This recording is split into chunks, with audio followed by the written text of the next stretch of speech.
नमस्कार दोस्तों, मैं विजय तिवारी। स्वागत है आपका हमारे YouTube channel the book society में, जहां हम आज एक और किताब की श्रृंखला शुरू करने जा रहे हैं। किताब का कोड होगा BPSC 102 और किताब का नाम होगा संवैधानिक सरकार और भारत में लोकतंत्र।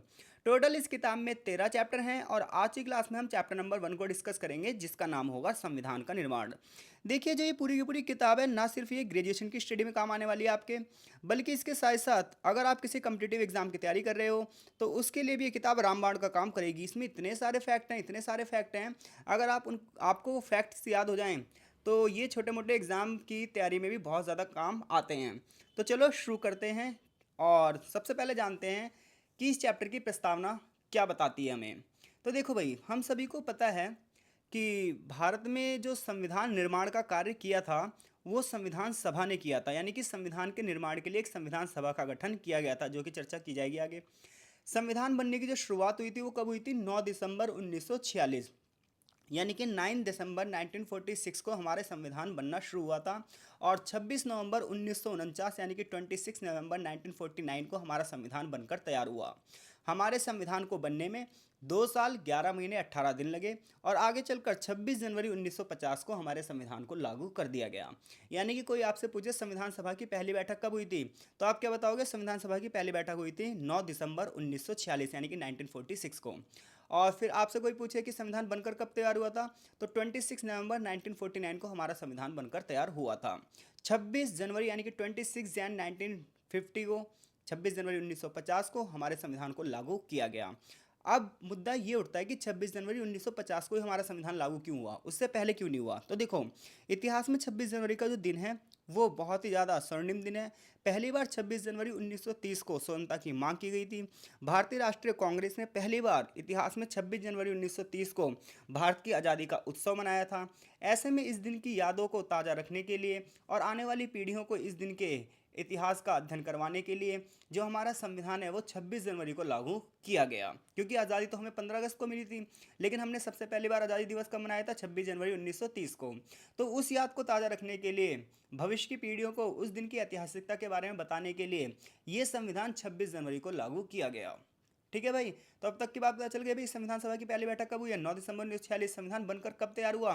तो संविधान बनकर तैयार हुआ 26 नवंबर 1949 को और संविधान लागू कब हुआ? 26 जनवरी 1950 को। तो इस प्रकार से भारतीय संविधान को बनने में लगभग 2 साल 11 महीने और 18 दिन लग गए। लेकिन ये संविधान इतनी आसानी से नहीं बना। संविधान के निर्माण में भारतीय संविधान निर्माताओं ने विभिन्न देशों के संविधानों का अध्ययन किया और उसके बाद उनमें से कुछ विशेष तत्वों को रखा और बाकियों को छोड़ा। लेकिन उतना ही जितना भारतीय संविधान सभा का संविधान निर्माण में योगदान है, उतना ही योगदान ब्रिटिश का भी है। क्योंकि अंग्रेज जब भारत में आए तो वो नियमों और कानूनों की एक श्रृंखला लेकर आए थे और इस चैप्टर में हम उसी श्रृंखला की चर्चा करेंगे कि क्या भारत की संविधान एकदम से बन गया या इसकी जड़ें पिछले 100 सालों के शासन में थी। तो देखो, भारत का जो संविधान है इसकी जड़ें पिछले 100 सालों के शासन में थी। क्योंकि देखो, हमारे यहाँ तो राजतंत्र चलता था, राजसत्ता चलती थी, नियमों और कानूनों और संविधानों की तो कोई बात थी ही नहीं। लेकिन जब ब्रिटिश भारत में आएंगे ना, जब अंग्रेज भारत में आएंगे, तो वो लोकतांत्रिक मूल्यों को भी भारत में लेकर आएंगे, वो संस्थाओं को भी भारत में लेकर आएंगे। जो आज हम संस्थाएं देखते हैं, संसद, कार्यपालिका, विधायिका, न्यायपालिका, ये सब ना ब्रिटिश की ही कहीं ना कहीं देन है। तो ऐसे में जब हम अंग्रेज़ों के शासन की बात करते हैं तो अंग्रेज़ों के शासन को हम दो भागों में बांटेंगे भाई। ठीक है, अंग्रेज़ों का पहला शासन होगा ईस्ट इंडिया कंपनी का, जो कि 1757 से लेकर 1857 तक था। इस दौरान जितने भी नियम कानून लेकर आएगी वो ईस्ट इंडिया कंपनी लेकर आएगी, जिससे हमारा कोई लेना देना इस चैप्टर में नहीं है। लेकिन 1857 में आप सभी को पता है 1857 में विद्रोह होगा और 1857 के विद्रोह के बाद ईस्ट इंडिया कंपनी का शासन भारत में खत्म हो जाएगा और अब 1857 से सीधे ब्रिटेन की महारानी का हमारे यहाँ शासन होगा। तो आपसे कोई पूछे क्राउन शासन कब शुरू हुआ, ब्रिटेन की संसद का प्रत्यक्ष तौर पर हम पर शासन कब शुरू हुआ, वो हुआ 1858 से, यानी कि 1858 से। तो ब्रिटिश शासन को आप कितने भागों में बांटोगे? तो ब्रिटिश शासन को आप दो भागों में बांटोगे, एक 1857 से पहले और एक 1857 के बाद। एक 1857 से पहले, एक 1857 के बाद। 1857 से पहले किसका शासन होगा? ईस्ट इंडिया कंपनी का। 1857 के बाद किसका शासन होगा? ताज का, क्राउन का, ब्रिटेन की महारानी का। अब क्या होगा जब 1858 के बाद क्राउन का शासन आएगा? तो ये शासन बहुत सारे नियमों और कानूनों की एक श्रृंखला लेकर आएगा, जैसे कि 1858 का एक्ट यानी कि 1858 का अधिनियम, इसी प्रकार से 1861 का अधिनियम, 1872 का अधिनियम, 1892 का अधिनियम, फिर 1909 यानी कि 1909 का मिंटो मार्ले सुधार, फिर ऐसी 1999 का यानी माफ़ कीजिएगा 1919 का 1919 का अधिनियम। तो यानी कि ऐसे ना साल दर साल बहुत सारे कानून आएंगे, और इस कानूनों में ना इन कानूनों का सिर्फ एक ही लक्ष्य होगा, भारत में संवैधानिक शासन को क्या करना, आगे बढ़ाना। आगे चलकर जो सबसे तगड़ा जो अधिनियम होगा वो होगा भारत शासन अधिनियम 1935। ये माना जाता है ना, देखो जो आज का संविधान है, आज का संविधान भारत शासन अधिनियम 1935 की कार्बन कॉपी है। यानी कि आज का संविधान जो 70% संविधान लिया गया है, ये 70% संविधान भारतीय शासन अधिनियम 1935 से लिया गया है। तो अब हमें ना इन्हीं एक्टों के बारे में थोड़ा थोड़ा पढ़ाया जाएगा कि 1935 के एक्ट से हमने क्या लिया, 1858 के एक्ट से हमने क्या लिया, 1909 के एक्ट से क्या लिया, 1919 के एक्ट से क्या लिया। यहाँ पर ये थोड़ी थोड़ी चीज़ें बताई जाएंगी। आई होप सो अब हम चैप्टर पढ़ेंगे तो चीज़ें आपको समझने में बहुत ज़्यादा आसानी होगी। तो देखते हैं हमारी किताब क्या कहती है। तो देखो, भारत के संविधान की बात करोगे तो भारत के संविधान में सभी नागरिकों को लोकतांत्रिक अधिकार हैं, स्वतंत्रता का अधिकार है, समानता का अधिकार है, शिक्षा का अधिकार है। कुछ अधिकार तो इवन ऐसे भी हैं जो ना सिर्फ भारतीय नागरिकों को बल्कि विदेशी नागरिकों को भी दिए गए हैं। इतने नहीं, भारतीय संविधान में समय और परिस्थिति के हिसाब से सामाजिक परिवर्तन भी किए जा सकते हैं। भारत का जो संविधान है वो लोकतांत्रिक मूल्य की रक्षा करता है। लोकतांत्रिक मूल्य का मतलब क्या है कि जनता की ज़्यादा से ज़्यादा भागीदारी हो और जनता की स्वतंत्रता सदा बनी रहे, देश की एकता, अखंडता और संप्रभुता बनी रहे। अब बात यह आती है कि भारतीय संविधान का निर्माण किस प्रकार से उन अधिनियमों की देन रहा है जो अधिनियम ब्रिटिश शासन के दौरान बनाए गए थे। तो कह रहा है ईस्ट इंडिया कंपनी शुरुआत में शासन कर रही थी, जो कि मैंने आपको बता दिया। फिर ब्रिटिश शासन सत्ता में आया। जब ब्रिटिश शासन सत्ता में आया 1858 से, तो उसके बाद लगातार बहुत सारे कानूनों का निर्माण किया गया, जिनमें से सबसे पहला कानून था 1858 का यानी कि 1858 का भारत सरकार अधिनियम। देखो मेन मेन इंपॉर्टेंट जो लाइन है वो मैंने हाईलाइट कर रखी है। आप चाहो तो स्क्रीनशॉट लेकर वो अपनी कॉपीज में लिख सकते हो, या फिर उसकी हेडिंग बना देना। जैसे मान लो क्वेश्चन आ जाए कि भारतीय संविधान के ऐतिहासिक पृष्ठभूमि का वर्णन कीजिए, तो सबसे पहले आप क्या बताओगे? सबसे पहले तो वही वाली बात बताओगे जो मैंने आपको बताई, ईस्ट इंडिया कंपनी वाली बात, दो भागों में बांटोगे, और फिर उसके बाद 1858 से क्राउन का शासन। फिर 1858 के शासन से शुरू करोगे और पहली हेडिंग क्या बनाओगे? 1858 का अधिनियम। तो देखो 1857 के बाद सबसे पहला जो अधिनियम आया वो कौन सा अधिनियम आया था? 1858 का भारत सरकार अधिनियम। इस अधिनियम के द्वारा भारत में पहली बार केंद्रीकृत और विकेंद्रीकृत ढांचा सामने आया, यानी कि दो प्रकार की शासन व्यवस्था आई। देखो जब हम कहते हैं केंद्रीकृत शासन व्यवस्था यानी कि सेंट्रलाइजेशन, तो सेंट्रलाइजेशन का मतलब होता है सत्ता किसी एक के पास ही रहेगी। जैसे भारत में दो प्रकार की सरकारें हैं, एक सेंट्रल गवर्नमेंट है, ठीक है, जिसे हम केंद्र सरकार कहते हैं, जिसका मुखिया प्रधानमंत्री होता है, तो इसे हम बोलेंगे सेंट्रलाइजेशन। एक होता है विकेंद्रीकृत यानी कि डिसेंट्रलाइजेशन। विकेंद्रीकृत का मतलब होता है कि राज्यों को भी शासन में क्या होगी? भागीदारी होगी। तो हमारे यहाँ देखो केंद्रीकृत भी है और विकेंद्रीकृत भी है। केंद्रीकृत में सेंट्रल गवर्नमेंट है और विकेंद्रीकृत में स्टेट गवर्नमेंट है। हर स्टेट की अपनी पावर है, हर स्टेट का अपना सीएम है, वो अपने तरीके से अपने स्टेट को चला रहा है, और पूरे पूरे देश को कौन चला रहा है? प्रधानमंत्री चला रहा है। तो ऐसे ही जब 1858 का अधिनियम आया ना, 1858 का जो भारत सरकार अधिनियम आया, इस अधिनियम में भारत में केंद्रीकृत और विकेंद्रीकृत ढांचा सामने आया, यानी कि आज की जो हमारी गवर्नमेंट चल रही है, जिसमें सेंट्रलाइजेशन और डिसेंट्रलाइजेशन दोनों तत्व मौजूद हैं। ये बात हमने सबसे पहले कहाँ से सीखी? ये बात हमने सबसे पहले 1858 के अधिनियम से सीखी। तो इतनी बात पता चल गई इस अधिनियम का कितना बड़ा योगदान है कि 1858 का जो भारत सरकार अधिनियम था, इस अधिनियम के द्वारा भारत में शासन का सेंट्रलाइजेशन और डिसेंट्रलाइजेशन जो ढांचा है वो दोनों सामने आया। केंद्रीकृत ढांचा वहाँ लागू किया गया जहाँ सीधा नियंत्रण ब्रिटिश राजा का अधीन था। यानी कि देखो जब आप इतिहास पढ़ोगे तो आपको पता चलेगा जो भारत था, भारत में कुछ क्षेत्र तो ऐसे थे जो सीधे सीधे ब्रिटिश राज के कंट्रोल में थे, लेकिन कुछ क्षेत्र ऐसे थे जहाँ रियासतें थी, जहाँ का राजा वहाँ पर शासन करता था। तो एक था ब्रिटिश भारत और एक थी देसी रियासतें। तो जहाँ पर ब्रिटिश भारत था, जो राज्य सीधे सीधे ब्रिटिश के नियंत्रण में थे, वहाँ पर तो केंद्रीकृत ढांचा लागू किया गया, यानी कि सेंट्रल गवर्नमेंट की स्थापना की गई। लेकिन जहाँ पर प्रांत थे, जहाँ पर सीधा नियंत्रण नहीं था, जहाँ पर रियासतें थीं, इन रियासतों में डिसेंट्रलाइजेशन वाला मॉडल आया कि भाई देखो इस राज्य की जो रियासत है, इस रियासत को संभालेंगे तो यहाँ के राजा, लेकिन बाहरी जो मामले हैं वो कौन देखेगा? बाहरी मामले देखेगी ईस्ट इंडिया कंपनी। इतनी बात क्लियर हो गई भाई कि भारत कितने भागों में बटा था, एक तरीके से देखा जाए तो दो। एक था ब्रिटिश भारत, जिस पर सीधे सीधे ब्रिटिश का नियंत्रण था, उन्हीं के गवर्नर होते थे, उन्हीं के सचिव वहाँ पर होते थे, तो वो तो सीधे सीधे ब्रिटिश से जुड़ गए। लेकिन कुछ क्षेत्र ऐसे थे जहाँ पर राजा शासन करते थे, जिन्हें रियासत कहा जाता था। तो इस क्षेत्र में क्या हुआ कि राजा का ही शासन बना रहा, लेकिन जो विदेशी मामले थे वो ब्रिटिश कंपनी देखती रही। तो 1858 के अधिनियम में किस प्रकार की शासन व्यवस्था शुरू हुई? केंद्रीकृत और विकेंद्रीकृत। केंद्रीकृत कहाँ पर थी? जहाँ पर सीधे सीधे ब्रिटिश का शासन था। और जहाँ पर सीधे सीधे ब्रिटिश का शासन नहीं था, जहाँ पर देसी रियासतें थीं, वहाँ पर विकेंद्रीकृत ढांचा लागू किया गया। तो इस प्रकार की व्यवस्था 1858 के अधिनियम में रखी गई। इसके साथ ही साथ एक छोटी सी काउंसिल की भी स्थापना की गई, 15 सदस्यीय मंत्रिमंडल की भी स्थापना की गई। क्यों की गई? क्योंकि एक नए पद का सृजन किया गया, भारत सचिव। ठीक है भाई। तो एक नए पद का सृजन किया गया, एक नया पद बनाया गया, भारत सचिव। तो भारत सचिव जो है वो सीधे सीधे ब्रिटिश मंत्रिमंडल के लिए कार्य करेगा। अब इसकी सहायता के लिए 15 सदस्यीय एक मंत्रिमंडल बनाया जाएगा। तो देखा जाए, जो आज हम मंत्रिमंडल देखते हैं, कैबिनेट देखते हैं, वो भी कहीं ना कहीं इसी अधिनियम की देन थी। आगे चलकर ब्रिटिश शासन में सचिव की सहायता के लिए वायसराय था। तो चलो और अच्छे से समझाता हूँ मैं आपको। पहले पता क्या था? पहले ना भारत में केवल एक ही अफसर होता था, और वो होता था गवर्नर जनरल। लेकिन जब 1858 का अधिनियम आया तो दो नए पद बनाए गए। एक बनाया गया भारत का वायसराय।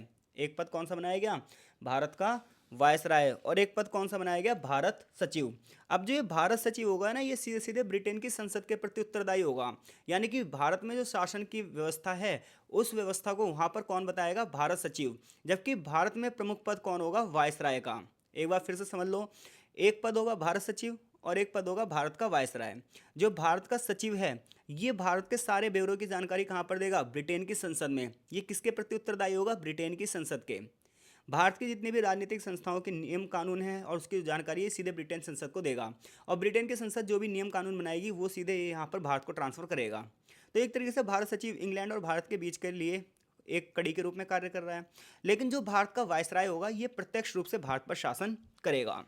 जो भारत का वायसराय होगा, ये प्रत्यक्ष रूप से कहाँ शासन करेगा? ये प्रत्यक्ष रूप से भारत पे शासन करेगा। और भारत के पहले वायसराय कौन थे? Lord Canning. ठीक है भाई। तो ये सब चीज़ें कब बनी? तो ये सब चीज़ें 1858 के अधिनियम में थी। तो हेडिंग बना के 1858 के अधिनियम के बारे में आई होप सो चीज़ें आप बता दोगे। पॉइंट टू पॉइंट लिखना कि 1858 के अधिनियम में सबसे पहली बात क्या थी कि केंद्रीकृत और विकेंद्रीकृत ढांचा सामने आया। केंद्रीकृत ढांचा कहाँ पर था? जहाँ पर सीधे सीधे ब्रिटेन की संसद के क्षेत्र थे। और विकेंद्रीकृत ढांचा वो था जहाँ पर देसी रियासतें थीं। फिर दूसरा पॉइंट आप बताओगे, इसमें क्या हुआ? एक पद बनाया गया भारत सचिव। भारत सचिव की बात करोगे तो ये ब्रिटेन की संसद के प्रति उत्तरदायी होगा। इसकी सहायता के लिए 15 सदस्य क्या होगी? एक मंत्रिपरिषद होगी। और एक पद क्या होगा? भारत का वायसराय। लॉर्ड कैनिंग भारत के पहले वायसराय बनेंगे। और वायसराय की सहायता के लिए बहुत सारी एडमिनिस्ट्रेशन होगी, एडमिनिस्ट्रेटिव सर्विस होगी, प्रशासनिक सेवा होगी। ठीक है भाई। तो ये सब चीज़ आप किस में लिखोगे? 1858 के अधिनियम में। अब इसके बाद भी देखो बहुत सारे अधिनियम आए, लेकिन हमारे कोर्स में नहीं है। हमारे कोर्स में सीधा है 1909 का अधिनियम। तो देखो 1909 के अधिनियम के समय जो भारत के सचिव थे, उनका नाम था लॉर्ड मार्ले। और जो भारत के वायसराय थे उस समय, उनका नाम था लॉर्ड मिंटो। तो इन दोनों के नाम के आधार पर 1909 के अधिनियम को मिंटो मार्ले सुधार के नाम से जाना जाता है। इस अधिनियम की अगर मैं बात करूं 1909 के अधिनियम की, तो इस अधिनियम ने पता है क्या करा? केंद्रीय परिषद की संख्या बढ़ा दी। केंद्रीय परिषद में ना पहले 16 मेंबर होते थे, यानी कि सेंट्रल काउंसिल में पहले 16 लोग होते थे। अब इनकी संख्या बढ़ाकर इसने 60 कर दी, यानी कि 60 कर दी। इसके अलावा ये अधिनियम बहुत ज़्यादा इंपॉर्टेंट था। इस अधिनियम में, यानी कि 1909 के अधिनियम में पहली बार किसी भारतीय को वायसराय की एसोसिएशन में काम करने का प्रावधान मिला। पता है पहले क्या होता था? ये जो भारत का वायसराय होता था ना पहले, यानी कि जो ब्रिटिश अफसर होता था, इसकी सहायता के लिए पहले ना अंग्रेज अफसर ही होते थे। लेकिन 1909 के अधिनियम में पहली बार ये तय कर दिया गया कि भारत के वायसराय की सहायता के लिए भारतीय लोगों को भी चुना जा सकता है। और सत्येंद्र प्रसाद सिन्हा पहला ऐसा व्यक्ति था जिसने वायसराय की जो काउंसिल थी, वायसराय की जो परिषद थी, उसमें काम किया। तो 1909 में जो भारतीय परिषद अधिनियम लागू हुआ, इसे मिंटो मार्ले सुधार कहा जाता है। इसमें राजनीतिक संस्थाओं को और भी ज़्यादा विस्तृत किया गया, प्रांतीय सरकारों को और भी ज़्यादा विस्तृत किया गया, मंत्रिपरिषद की जो संख्या वो लगातार बढ़ाई गई। इस अधिनियम को पहली बार लागू किया गया, जिसका उद्देश्य ब्रिटिश शासन को लागू करना था। इसमें गैर सरकारी लोगों को भी शामिल किया गया, भारतीय लोगों को भी शामिल किया गया, जिसमें सत्येंद्र प्रसाद सिन्हा पहले व्यक्ति थे। इसके अलावा इस अधिनियम की सबसे बड़ी बात पता क्या थी? इस अधिनियम में मुस्लिम लोगों के लिए अलग से निर्वाचन क्षेत्र, यानी कि अलग से चुनाव क्षेत्र की बात की गई। और इसीलिए लॉर्ड मिंटो को भारत में सांप्रदायिक निर्वाचन के पिता के रूप में माना जाता है। यहीं से अंग्रेजों की फूट डालो राज करो की नीति भी शुरू हो चुकी थी। इस अधिनियम द्वारा मुस्लिम कम्युनिटी को अलग से प्रतिनिधित्व दिया गया, अलग से लीडरशिप दी गई। 1909 के अधिनियम के द्वारा 1909 के अधिनियम के बाद 1919 का अधिनियम आया। 1919 के अधिनियम को मांटेग्यू चेम्सफोर्ड सुधार के नाम से भी जाना जाता है भाई। तो देखो, जो लॉर्ड मांटेग्यू थे वो उस समय सचिव थे और चेम्सफोर्ड भारत के वायसराय थे। तो 1919 के अधिनियम की बात करोगे तो इसमें केंद्र सरकार का नियंत्रण प्रमुख कर दिया जाएगा, यानी कि सेंट्रल गवर्नमेंट को और भी ज़्यादा मजबूत बना दिया जाएगा और राज्य सरकारों को थोड़ा कमजोर कर दिया जाएगा। यानी कि जैसे आज आप देखते हो कि राज्य सरकार की जो शक्तियाँ हैं वो कम है और केंद्र सरकार की शक्तियाँ ज़्यादा हैं। तो ये ना भारत के इतिहास में था।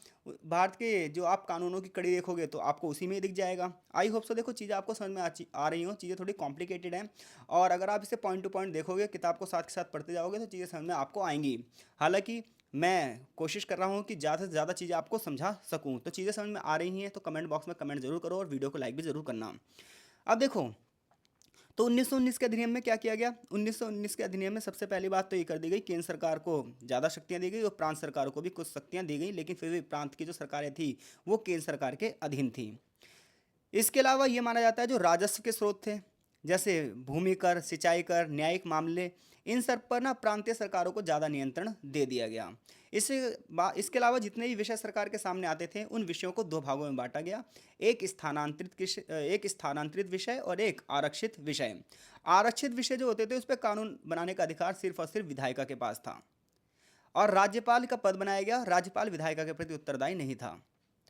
इसके बाद कानून उसके बाद अधिनियमों की इस कड़ी में सबसे प्रमुख अधिनियम था 1935 का अधिनियम, जिसे हम भारत सरकार अधिनियम 1935 के नाम से भी जानते हैं। और आज का जो संविधान है ये माना जाता है कि 1935 के अधिनियम की कार्बन कॉपी है। आज अधिकतर जो प्रावधान है भारतीय संविधान में वो 1935 के अधिनियम से ही लिए गए हैं। ये अधिनियम अन्य भारत सरकार अधिनियमों से अलग था। सबसे बड़ी बात इसमें ये थी कि इस अधिनियम में माइनॉरिटीज़ को संरक्षण प्रदान किया गया, यानी कि अल्पसंख्यकों के अधिकारों की बात की गई। अल्पसंख्यकों में मुस्लिम, सिख, पारसी, यूरोपियन और एंग्लो इंडियन कम्युनिटी को अलग अलग निर्वाचन क्षेत्र के प्रावधान दिए गए। इतना ही नहीं, सत्ता का जो बंटवारा है, यानी कि शक्तियों का जो बंटवारा है वो भी 1935 के भारत सरकार अधिनियम में रखा गया। जैसे कि आज हम देखते हैं कि सरकार की शक्तियों का जो बंटवारा है वो 3 स्तर पर किया गया है, केंद्र सूची, राज्य सूची और संवर्ती सूची। केंद्र सूची में उन विषयों को रखा गया है जो केंद्र सरकार करेगी काम, राज्य सूची में वो विषय हैं जिन पर राज्य सरकार काम करेगी और संवर्ती सूची में वो विषय हैं जिन पर दोनों सरकारें मिलकर कार्य करेगी। तो ये जो चीज़ आज हम देखते हैं कि भारतीय संविधान की 7वीं अनुसूची में केंद्र सूची, राज्य सूची और संवर्ती सूची है, ये तीनों सूचियाँ 1935 के अधिनियम में ही तय कर दी गई थी। तो ये जो हमने शक्तियों का विकेंद्रीकरण, शक्तियों का जो बंटवारा लिया है, ये भी 1935 के अधिनियम से लिया गया है। इतना ही नहीं, जो आज हम देखते हैं हर राज्य का अपना एक राज्यपाल है, ये प्रावधान भी हमने 1935 के अधिनियम से ही लिया गया है। और राज्यपाल पर जो नियंत्रण होगा वो सेंट्रल गवर्नमेंट का होगा और ऐसे में उसे इन सभी मामलों में सेंट्रल गवर्नमेंट के साथ मिलकर कार्य करना होगा। ये प्रावधान भी हमने 1935 के अधिनियम से ही लिया गया है। तो देखा जाए जो आज हमारे यहाँ सत्ता चल रही है उनमें से ज़्यादातर जो मुद्दे हैं वो हमने 1935 के अधिनियम से ही लिए गए हैं। राज्यपाल की बात करें तो उस समय वो गवर्नर जनरल के नियंत्रण में कार्य करता था, आज सेंट्रल गवर्नमेंट के नियंत्रण में काम कर रहा है। बस इतनी ही सी बात है। तो भारत सरकार अधिनियम 1935 की बात की जाए तो इस दौरान संघ सरकार की स्थापना नहीं हो पाई। हालांकि इस अधिनियम का प्रमुख उद्देश्य यही था कि भारत में एक संघीय सरकार की स्थापना करें, लेकिन उस समय संघीय सरकार की स्थापना इसलिए नहीं हो पाई क्योंकि जो रियासतें थीं, जो राजा थे, ये भारतीय संघ में शामिल नहीं होना चाहते थे। इनकी सहमति भारतीय संघ में शामिल होने पर नहीं बनी। तो ऐसे में 1935 अधिनियम के तहत पहली बार भारत में क्या हुआ, चुनाव हुए और इसे हम 1937 के प्रांतीय चुनाव के नाम से जानते हैं। चुनाव के बाद 8 प्रांतों में कांग्रेस की सरकार बनी। हालांकि आगे चलकर भारतीय राष्ट्रीय कांग्रेस के सदस्यों ने क्या हुआ, अपना त्यागपत्र दे दिया, लेकिन इस चुनाव में जो जो लोग जीते थे वही आगे चलकर संविधान सभा में एक महत्वपूर्ण भूमिका निभाएंगे। ये माना जाता है कि भारत सरकार अधिनियम 1935 की वजह से ही भारतीय संविधान सभा में जो सदस्य चुने गए हैं। तो भारतीय संविधान के निर्माण की जो आधारशिला है, भारतीय संविधान के निर्माण की जो नींव है, वो कहीं ना कहीं भारत सरकार अधिनियम 1935 में ही रख दी गई थी। तो अब तक हमने सिर्फ इतना सा पढ़ा है कि 1858 से लेकर कितने सारे अधिनियम बने और उनमें से कुछ अधिनियम हमारे यहाँ पर चैप्टर में दिए गए हैं, जैसे कि 1858 का अधिनियम, 1909 का अधिनियम, 1919 का अधिनियम और 1935 का अधिनियम। अब हम बात करते हैं नेहरू रिपोर्ट की। तो देखो, नेहरू रिपोर्ट ना एक मील का पत्थर साबित होती है भारतीय संविधान के निर्माण में। उस समय मोतीलाल नेहरू की अध्यक्षता में एक कमेटी बनेगी और इस कमेटी को यह कार्य सौंपा जाएगा कि वो एक ऐसे नियमों और कानूनों का मसौदा तैयार करे जिसमें सभी लोगों की सहमति हो।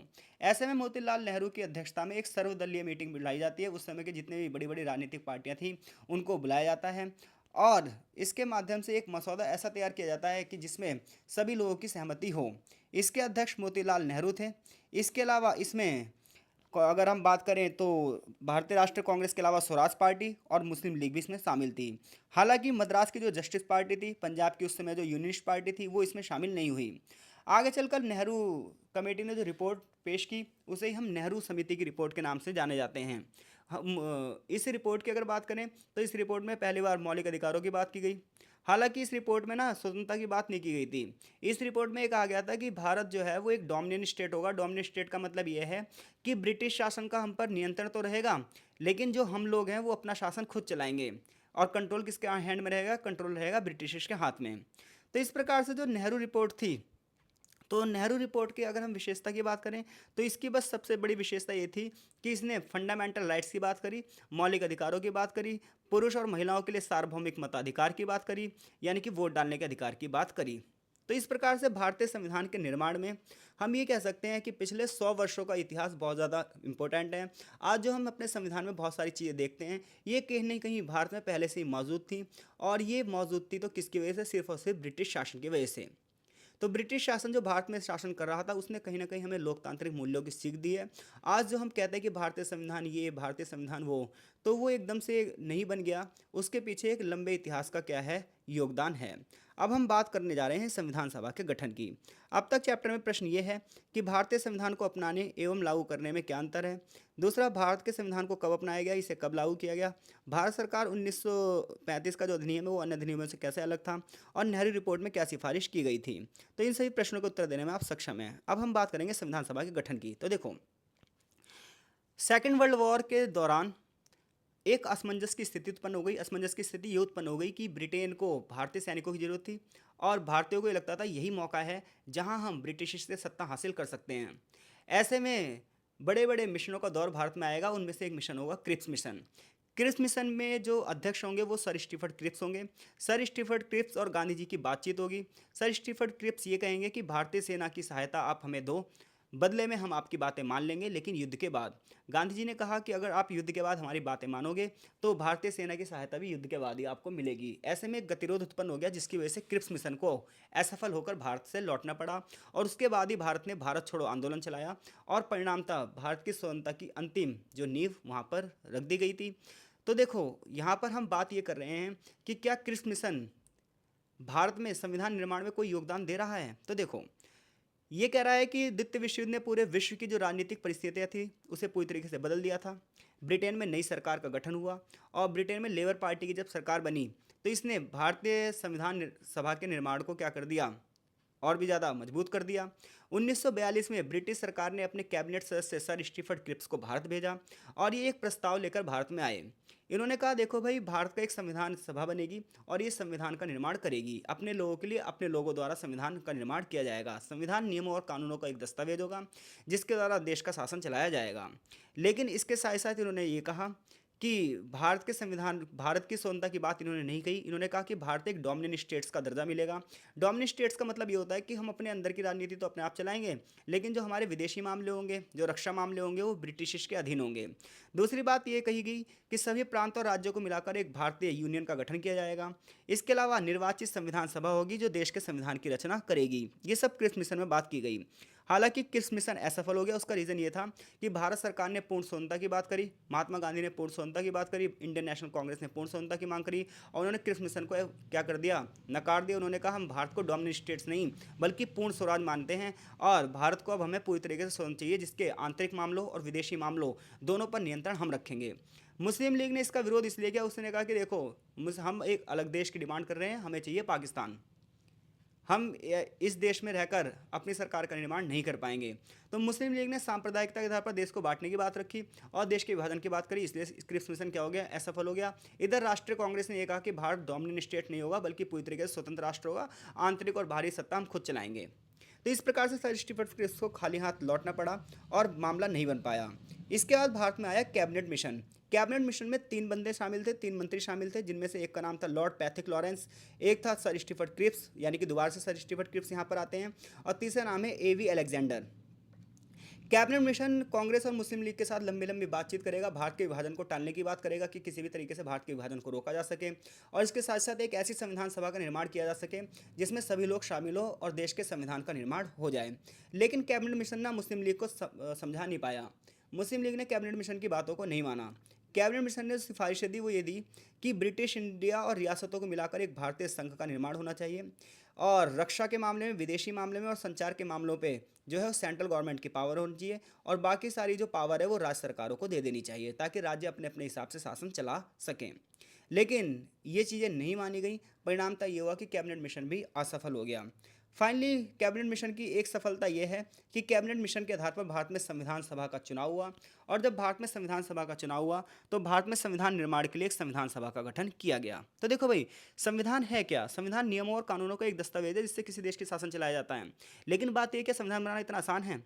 तो संविधान बनाने के लिए ना एक सभा होनी चाहिए जिसमें देश के टॉप लेवल के बंदे होने चाहिए, जिन्हें संविधान की समझ हो, जिसे समाज की समझ हो, जिसे व्यक्ति की समझ हो, संस्कृति की समझ हो, और वो सारे लोग मिलकर देश के लिए नियम और कानून कैसे बनाएं। इसके लिए ज़रूरत थी एक संविधान सभा की। और संविधान सभा का जो चुनाव होना था वो आगे चलकर जुलाई अगस्त 1946 में हुआ, और आगे चलकर 9 दिसंबर 1946 को संविधान सभा की पहली बैठक हुई। अब जो संविधान सभा के प्रतिनिधित्व की प्रकृति थी, यानी कि संविधान सभा में कौन कौन से लोग थे जिन्होंने इस सभा में एक महत्वपूर्ण भूमिका निभाई, इसकी चर्चा की जा रही है। तो देखो, प्राय ये दलील दी जाती है कि संविधान सभा के अंतर्गत उस समय भारत के आम नागरिक नहीं थे। भारत के आम नागरिकों का इसमें कोई योगदान नहीं था, क्योंकि सार्वभौमिक वयस्क मताधिकार के आधार पर ये लोग नहीं चुने गए थे। 1937 के जो प्रांतीय चुनाव हुए थे उसमें जो लोग जीते थे उन्हीं ने ही संविधान सभा के निर्माण में एक योगदान दिया है। तो संविधान सभा के अगर लोगों की बात करोगे तो एक विशेष वर्ग से होंगे। ये सब लोग शिक्षित वर्ग से होंगे, और ये बड़े बड़े अमीर लोग होंगे जो इनकम टैक्स अदा उस समय करते थे। ग्रैनविल ऑस्टिन ने यह बात कही भी है कि भारत की जो संविधान सभा थी ये वकीलों का स्वर्ग थी, ये कांग्रेस की एक सभा थी। इसमें ज़्यादातर उस समय के प्रतिष्ठित लोग थे, और भारत के लगभग सभी क्षेत्रों के इसमें लोग थे। लगभग सभी धर्म, सभी जाति और भाषाओं के यहाँ पर लोग थे। ये एक ऐसा संविधान निर्माण किया जा रहा था जो सभी लोगों को क्या करे, सभी लोगों का इसमें प्रतिनिधित्व हो और सभी लोगों की इसमें राय हो।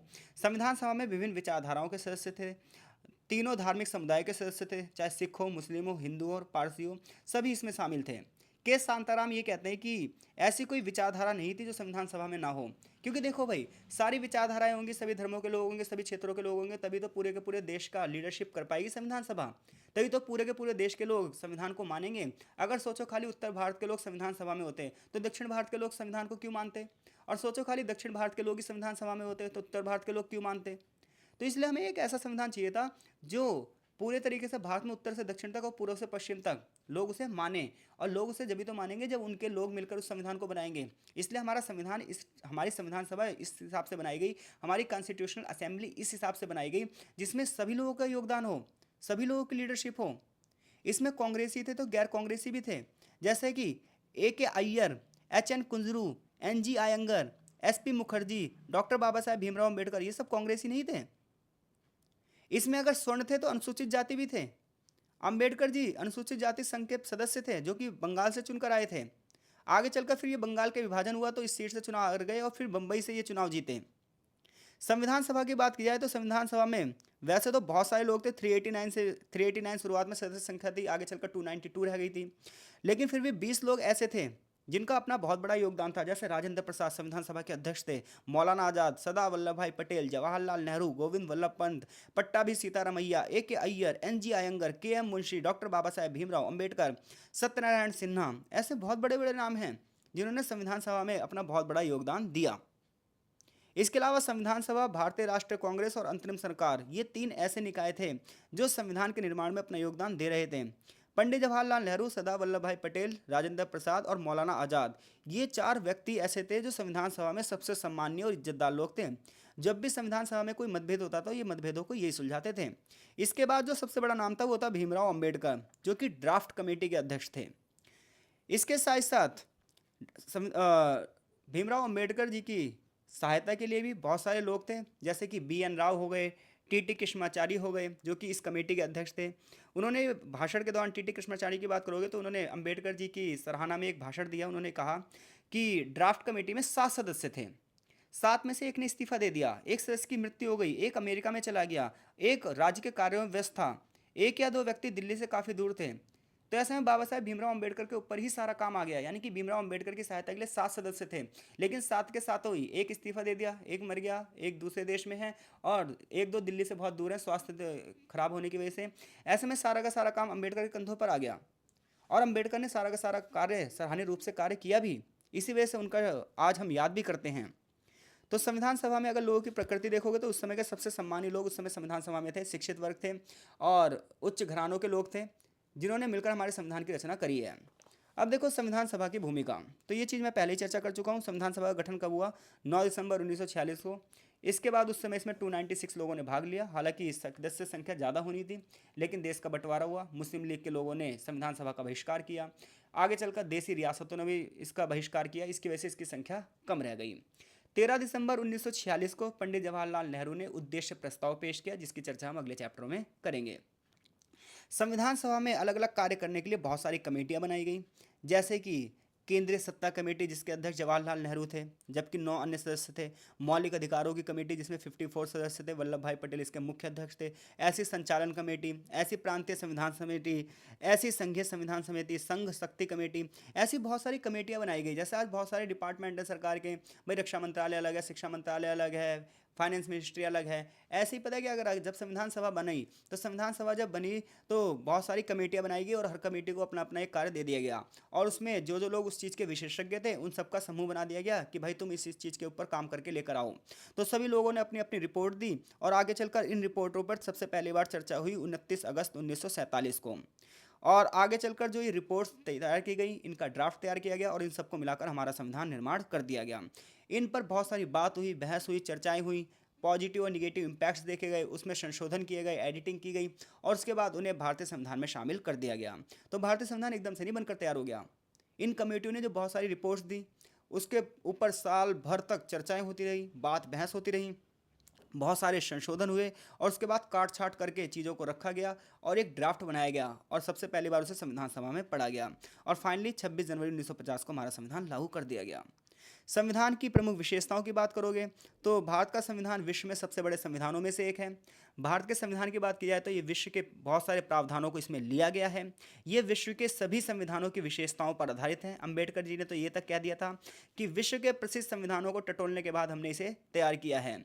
जैसे कि कुछ तत्व इसके ब्रिटिश से लिए गए हैं, कुछ अमेरिका से लिए गए हैं, कुछ आयरलैंड से भी लिए गए, कुछ फ्रांस से भी लिए गए हैं, कुछ जापान से लिए भी गए हैं।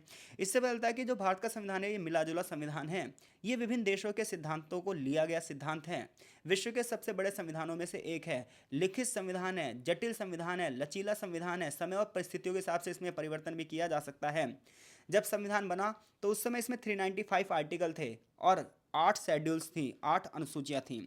सबसे बड़ी बात यह थी कि सार्वभौमिक वयस्क मताधिकार दिया गया। सार्वभौमिक वयस्क मताधिकार का मतलब यह है कि उस समय 21 साल से ऊपर का जो भी व्यक्ति था, चाहे स्त्री हो, पुरुष हो, किसी भी धर्म से हो, किसी भी जाति से हो, अगर वो भारत का नागरिक है तो उसे वोट डालने का अधिकार होगा। हालांकि आगे चलकर ये जो एज थी ये कम कर दी गई। वर्तमान में 18 साल एज रखी गई है कि 18 साल से ऊपर का प्रत्येक व्यक्ति, चाहे स्त्री हो, पुरुष हो, किसी भी धर्म, किसी भी जाति से हो, बशर्ते भारत का नागरिक हो, तो उसे वोट डालने का अधिकार होगा। लेकिन आज़ादी के समय वोट डालने की उम्र 21 साल रखी गई थी, ये बात ध्यान रखना। लेकिन पहले कौन सी व्यवस्था थी? पहले पृथक निर्वाचक व्यवस्था थी, जिसमें पृथक निर्वाचक व्यवस्था की बात करो तो मुसलमानों के लिए अलग चुनाव क्षेत्र थे, हिंदुओं के लिए अलग चुनाव क्षेत्र थे, सिखों के लिए अलग चुनाव क्षेत्र थे। तो इस प्रकार से पहले अंग्रेजों ने बांट रखा था। तो संविधान का निर्माण होने के बाद, संविधान लागू होने के बाद जो पृथक निर्वाचिका की समस्या थी उसे खत्म कर दिया गया और सार्वभौमिक वयस्क मताधिकार दे दिया गया। यहाँ पर एक छोटा सा एग्जाम्पल बताया गया है कि अंग्रेजों ने पता क्या करा था। अंग्रेजों ने 1929 में ये कहा, 1930 में माफ़ कीजिएगा, ये कहा कि भारत में जो दलित हैं ये हिंदुओं का हिस्सा नहीं है, इनके लिए अलग चुनाव क्षेत्र होना चाहिए। तो ऐसे में गांधी जी उस समय जेल में थे, पूना की यरवदा जेल में थे। गांधी जी ने ना यरवदा जेल में अनशन कर दिया। उन्होंने कहा क्यों आप हिंदुओं को भी बांट रहे हो? क्या कहते हैं, जो हरिजन है, जो दलित है वो दलित नहीं है, वो हरिजन है, हरि का जन है, और इसे क्या है, ये हिंदुओं का एक भाग है, और ऐसे में उसे अलग चुनाव क्षेत्र की व्यवस्था आप नहीं दोगे, अलग निर्वाचक व्यवस्था नहीं दोगे। ऐसे में अम्बेडकर और गांधी के बीच में एक विवाद हो गया और आगे चलकर गांधी आमरण अनशन पर बैठ गए। ऐसे में गांधी जी से खुद मिलने गए अम्बेडकर जेल में और वहाँ पर उन्हें पानी पिलाकर अनशन तुड़वाया। उन्होंने गांधी जी की बात मान ली। तो इस प्रकार से गांधी जी, इस प्रकार से जो अंग्रेज थे, ये जो फूट डालो राज करो के बीच बो रहे थे, ये कहीं ना कहीं हिंदुओं को भी बांटने की एक चाल थी। तो जो पृथक निर्वाचिका थी, इसे संविधान के निर्माण के बाद समाप्त कर दिया गया और एक ऐसे चुनाव क्षेत्र की स्थापना की गई जहां पर कोई व्यक्ति किसी को वोट डाल सकता है। हिंदू मुसलमान को वोट डाले, मुसलमान हिंदू को वोट डाले, किसी को कोई दिक्कत नहीं है। सार्वभौमिक वयस्क मताधिकार दे दिया गया। हालांकि संविधान में सार्वभौमिक शब्द का यूज नहीं किया गया है, सिर्फ वयस्क मताधिकार शब्द का यूज किया गया है। तो इस प्रकार से हमारी संविधान सभा बनी। इस प्रकार से उसमें विभिन्न तत्वों को शामिल किया गया और भारतीय लोगों को वोट डालने का अधिकार मिला। ये चैप्टर यहीं खत्म होता है। इसके बाद इस चैप्टर का एक सारांश दिया है। तो आई होप सो इस चैप्टर से अगर कोई भी प्रश्न बनेगा तो उन प्रश्नों का उत्तर देने में आप सक्षम हैं। चीज़ें देखिए समझ में आ रही हैं या नहीं आ रही है, कमेंट बॉक्स में कमेंट करके ज़रूर बताना। चैप्टर ना थोड़ा सा इतना आसान भी नहीं है और इतना कठिन भी नहीं है। अगर आप चीज़ों को सामने किताब रखकर समझ रहे हो और मेरे लेक्चर को सुन रहे हो तो चीज़ें आसानी से समझ में आ जाएंगी। लेकिन अगर आप सोच रहे हो कि इस चीज़ें पेपर से एक दिन पहले पढ़कर सारा ऐसा ही हो जाए, तो ये चीज़ें ऐसे होने वाली नहीं हैं। तो इसलिए थोड़ा सा ध्यान से समझो इसे। और जो चीज़ें ना समझ में आए वो आप मुझसे टेलीग्राम पे जुड़ सकते हो, इंस्टाग्राम पे भी मुझे फॉलो कर सकते हो, वहाँ पर भी अपने प्रश्न मुझसे पूछ सकते हो। मिलते हैं आपसे नेक्स्ट चैप्टर में, तब तक के लिए आपका बहुत बहुत धन्यवाद।